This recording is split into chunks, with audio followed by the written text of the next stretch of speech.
Oi, galerinha. Vamos aí para mais uma aula de história. Hoje o objetivo da nossa aula é fazer uma correção dos exercícios que já foram propostos sobre o conteúdo, a chegada da família real portuguesa ao Brasil. Então, a gente vai corrigir esses exercícios que vocês já fizeram, ok? Então, vamos lá. Sem muita delonga, vamos para a primeira pergunta. A primeira pergunta está dizendo assim, a primeira questão está dizendo assim, monte uma ficha sobre a transferência da família real para o Rio de Janeiro, levando em conta o motivo da vinda. Então, o que motivou os portugueses a virem, a família real portuguesa, a vir para o Brasil em janeiro de 1808? Bora lá para a resposta? Então, o motivo da vinda de Dom João com sua família para o Brasil foi exatamente a invasão de Portugal pelas tropas de Napoleão Bonaparte, certo? Lembrando que, como eu expliquei para vocês, o pessoal, as pessoas que eram muito próximas da família real, os que eram os conselheiros, quem estudava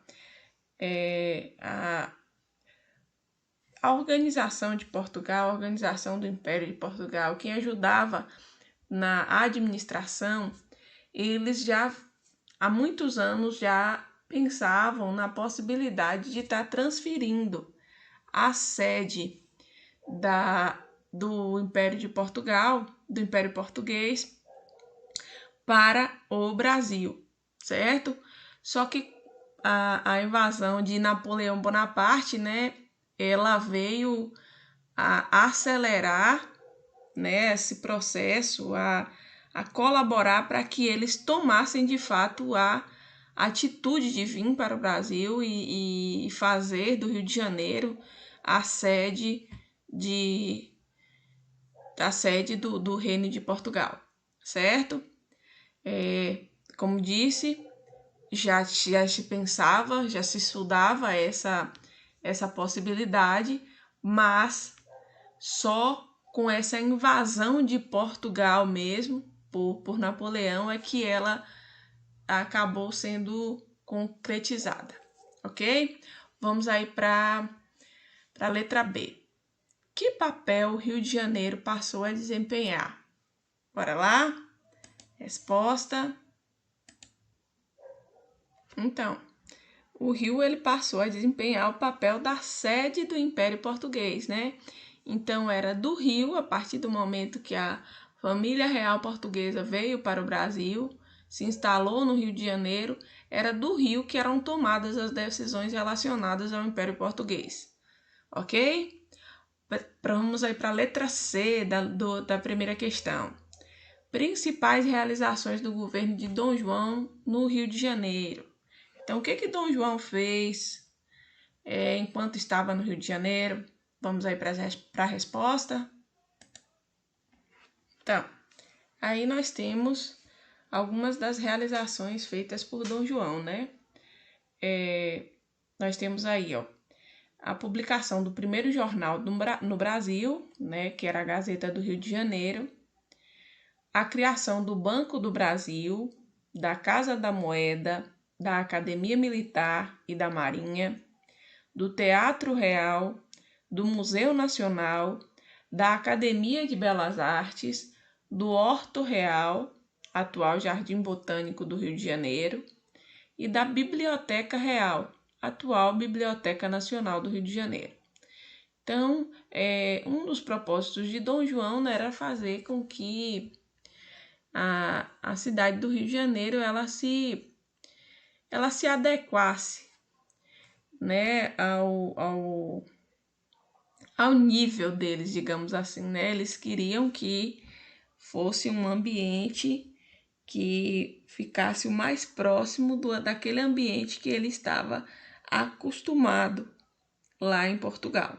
Então, acabou fazendo essas modificações dentro do Rio de Janeiro. Vamos aí para a próxima questão. Apresentamos a seguir um trecho da Carta de Abertura dos Portos Brasileiros ao Comércio com as Nações Amigas, assinalada pelo Príncipe Regente Dom João em 28 de janeiro de 1808. Leia-o com atenção. Vamos ler aqui. Primeiro, que sejam admissíveis nas alfândegas. O que são alfândegas? São repartições públicas onde se inspecionam bagagens e mercadorias de trânsito e onde se efetuam a cobrança das taxas de entrada e saída. Então, falando assim, resumidamente, é nas alfândegas que se fazia a cobrança dos impostos e que se analisava as mercadorias que entravam e que saíam dos portos brasileiros, ok? Então, primeiro que sejam admissíveis nas alfândegas do Brasil todos e quaisquer gêneros, fazendas e mercadorias transportados em navios estrangeiros das potências que se conservam em paz e harmonia com a minha real coroa, ou em navios dos meus vassalos, pagando por entrada 24%. Segundo, que não só os meus vassalos, mas também os sobreditos estrangeiros possam exportar para os portos que bem lhes parecer a benefício do comércio e da agricultura, que tanto desejo promover todos e quaisquer gêneros de produções coloniais, à exceção do pau-brasil ou outros notoriamente estancados. O que significa estancados? Monopolizados pela metrópole burguesa. Agora me respondam. O que essa carta determina? Vamos ver aí se a resposta de vocês está de acordo com a resposta que vai ser dada? Vamos lá. Então, né, galerinha? Vocês veem aí que a carta ela determina duas coisas, né? Primeiro, a abertura dos portos brasileiros para quaisquer mercadorias trazidas em navios de países com os quais Portugal se mantinha em paz, ou seja, Portugal não tinha nenhum conflito. Então, esse pessoal eles podiam entrar agora dentro do Brasil, fazer a compra e venda de mercadorias, né, desde que pagassem lá no estabelecimento, na alfândega, um imposto de 24%. E segundo, permitia aos brasileiros e aos estrangeiros residentes no Brasil a exportação de mercadorias para outros países. Aí vocês veem que um negócio chamado Pacto Colonial, ou seja, aquele controle que Portugal exercia, né? Aquelas pessoas influentes dentro de Portugal exercia sobre o comércio brasileiro, ela vai ficar enfraquecida, porque com essa carta, Dom João está dando a possibilidade aos comerciantes brasileiros e estrangeiros residentes no Brasil de exportar mercadorias para outros países que não sejam Portugal, certo? Bora lá. Letra B. Interprete qual ou quais país ou países Dom João está excluindo quando diz potências que se conservem em paz e harmonia com a minha real coroa. Então, qual é ou quais são esses países? Vamos aí para a resposta? Então, né, galerinha? Dom João, ele exclui aí simplesmente a França, né? A França e os aliados dela, né? Percebam, o rei ele teve que sair às pressas de Portugal, fugir de Portugal, devido à invasão que Napoleão fez ao país. Então, se tem aí bem claro um motivo pelo qual fica bem explícito, né, que esse acordo da abertura dos portos, ele não dá a França e os seus aliados o direito de participar desse acordo, ok? Vamos lá para a terceira questão. Dias depois da sua chegada, Dom João ordenou a abertura dos portos brasileiros ao comércio com as nações amigas. Qual o significado da abertura dos portos brasileiros para o governo português, para o Brasil e para a Inglaterra? Então, vocês vão ver aí que para cada um tem um significado diferente. Será que a resposta de vocês aí está igual com a resposta que será dada? Bora lá ver? Vamos aí, né? Então, vocês veem aí, ó. Para o governo português, não havia alternativa, né? Pois Portugal estava ocupado pelas tropas francesas. Além disso, a corte portuguesa no Rio queria continuar se abastecendo de mercadorias importadas. Então, quem estava lá dentro de Portugal se viu encurralado, né? Não tinha muito o que fazer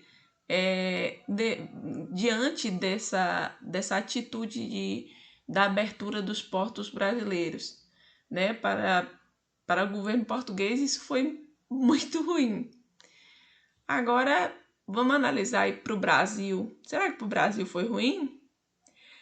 Para o Brasil, a abertura dos portos significou o fim do exclusivo comercial metropolitano. Isto é, o que significa esse exclusivo comercial metropolitano? É aquele controle do comércio do Brasil que os portugueses tinham. Então, a partir da abertura dos portos, isso acaba. E, além disso, os brasileiros, eles têm o direito, né, à liberdade de comercializar com outros países. Então, essa abertura dos portos, ela foi positivamente favorável aos brasileiros. Para a Inglaterra, será que foi ruim ou foi bom? Para a Inglaterra, a abertura dos portos também foi vantajosa, pois agora poderia comercializar diretamente com o Brasil. Então, se vocês veem aí, analisam aí, o único que ficou no prejuízo com essa atitude foi o governo português, né? Por quê? Porque quem estava dentro de Portugal estava lá encurralado por tropas francesas, né? Por tropas a mando de Napoleão, e não podiam fazer nada diante das atitudes de Dom João. E mesmo porque Dom João queria continuar sendo abastecido, né? Dom João não estava dentro de Portugal, Dom João estava dentro do Brasil. E com essa abertura dos portos, essas mercadorias que ele tanto precisava e tanto ele utilizava, essas mercadorias elas podiam entrar facilmente dentro do Brasil, porque o Brasil não estava sendo invadido pela França, não estava tendo nenhum obstáculo. E então, foi super favorável essa abertura dos portos, tanto para o Brasil quanto para a Inglaterra. Vamos aí para a quarta questão. Vocês vão ter que identificar a alternativa incorreta e justificar a escolha no caderno sobre a Revolução Liberal do Porto e seus desdobramentos. A gente vai ler cada uma das alternativas e depois vai analisar qual é que está incorreta. Na letra A está dizendo assim: insatisfeitos com as atitudes de Dom João, abertura dos portos brasileiros, etc., os portugueses fizeram a Revolução Liberal do Porto em 1820. Será que essa que está incorreta? Incorreta significa errada. Letra B. Os revolucionários portugueses de 1820 convocaram as cortes constituintes que decidiram pela volta imediata de Dom João VI para Portugal. Letra C. Bora aí, vamos analisar. Será que a letra B está errada Letra C, vamos vir para a letra C também. Pressionados por tropas militares portugueses, Dom João VI resolveu voltar para Portugal, mas deixou seu filho, Pedro, como príncipe regente no Brasil. Será que isso está certo ou está errado? Na letra D, políticos da elite do Centro-Sul e do Brasil passaram a exigir a volta de Dom Pedro para Portugal, enquanto as cortes portuguesas lutavam para que ele permanecesse no Brasil. Será que isso é correto ou é errado? E por último tem a alternativa E. Em 9 de janeiro de 1822, dia do fico, Dom Pedro recebeu um manifesto com mais de 8.000 assinaturas pedindo que ele ficasse no Brasil e concordou em ficar. E aí, essa última afirmativa aí, será que ela tem verdade ou ela tem mentira? Agora nós vamos para a resposta correta, certo? Então, galerinha, qual dessas 5 alternativas que está errada, né? Que está tendo aí informações erradas? Então, a gente vai analisar que a alternativa que tem informações erradas aí é a alternativa D. Por quê? Está dizendo assim, políticos da elite do Centro-Sul do Brasil passaram a exigir a volta de Dom Pedro para Portugal. Não. Enquanto as cortes portuguesas lutavam para que ele permanecesse no Brasil. Aconteceu o inverso, né? O pessoal do Centro-Sul queria que Dom Pedro continuasse no Brasil e as cortes portuguesas, elas exigiam que Dom Pedro retornasse para Portugal, certo? Então aí, ó, justificativa. As cortes portuguesas começaram a exigir a volta de Dom Pedro para Portugal. Está vendo? As informações aqui, elas estão inversas, por isso que está errado. Quem exigia que Dom Pedro voltasse para Portugal era as cortes portuguesas. Quem lutava para que ele permanecesse no Brasil era a elite do Centro-Sul, certo? Pronto. Vamos aí para a quinta questão. Sobre a independência política do Brasil, uma historiadora afirmou: mantinha-se intacto o regime escravista.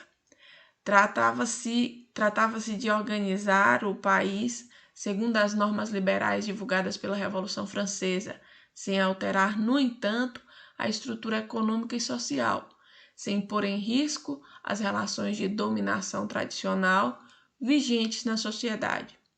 Esperava-se que o soberano governasse em nome do povo e, em nome do soberano, governassem as oligarquias. Oligarquias eram as famílias ricas e poderosas.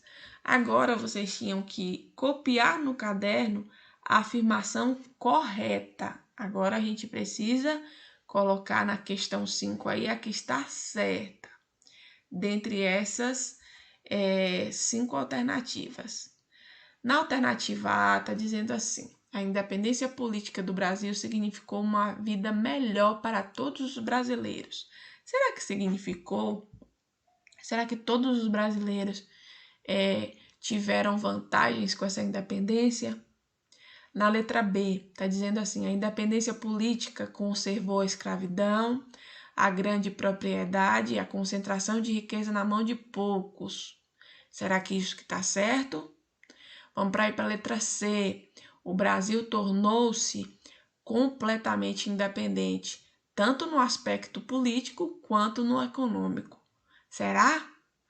Na letra D, a independência política se deu graças ao heroísmo de Dom Pedro I e de José Bonifácio. Será que Dom Pedro I e José Bonifácio foram os nossos únicos, exclusivos heróis?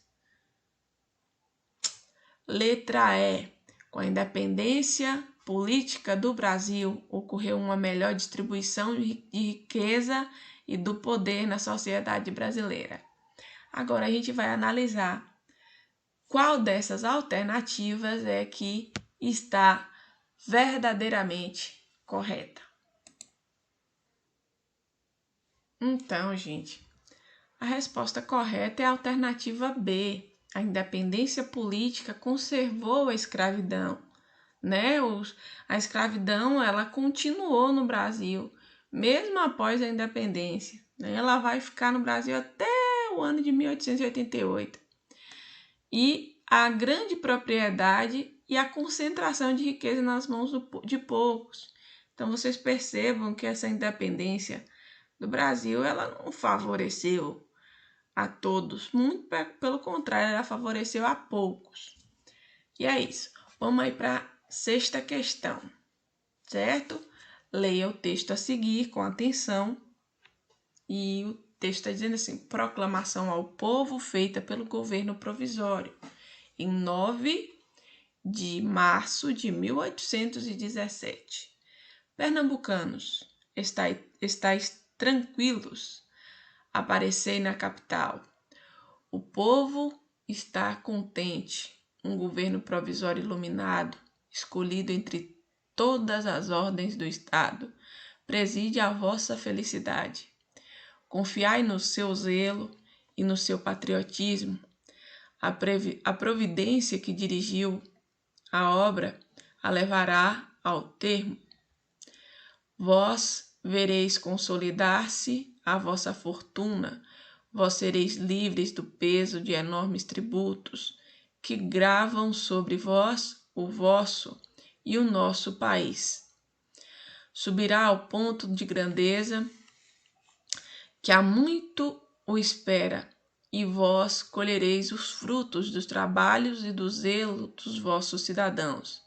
Ajudai-os com os vossos braços. Uma nação rica é uma nação poderosa. A pátria é a nossa mãe comum.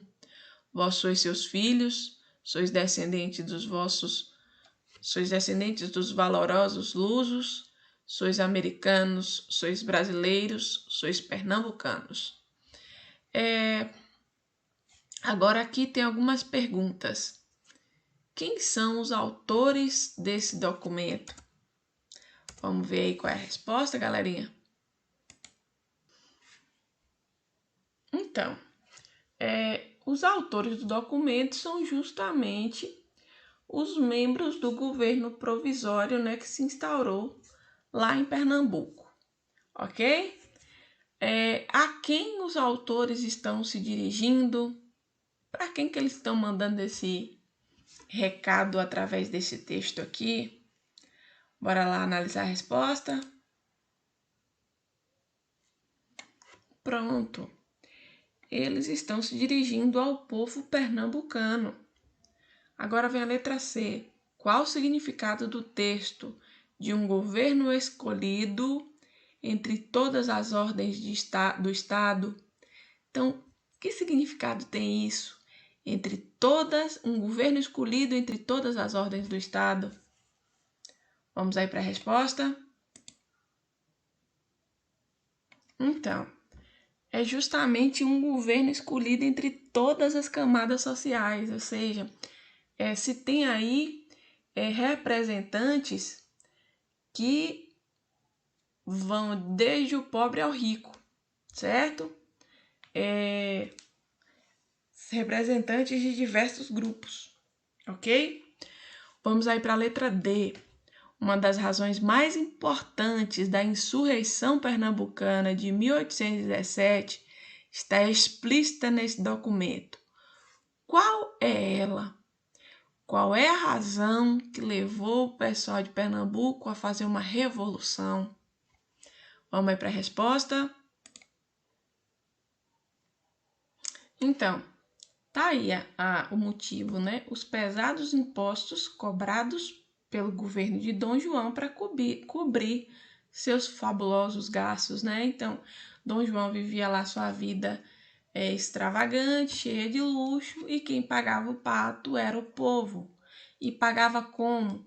Através dos pesados impostos, né? Então, isso fez com que a população que já sofria se rebelasse contra o governo e proclamasse a insurreição pernambucana. Vocês podem ver isso explícito no texto quando diz aqui, ó, vós sereis livres do peso de enormes tributos que gravam sobre vós. O vosso e o nosso país subirá ao ponto de grandeza. Então, que gravam sobre vós. É que Dom João cobrava de todo o povo. E é isso, meus amores. É a correção dos exercícios que foram propostos até então sobre o conteúdo, né, a chegada da família real portuguesa. É essa correção. E aí, por hoje, é isso, né, essa correção aí. Depois a gente dá continuidade aos nossos conteúdos. Fiquem todos com Deus e até breve.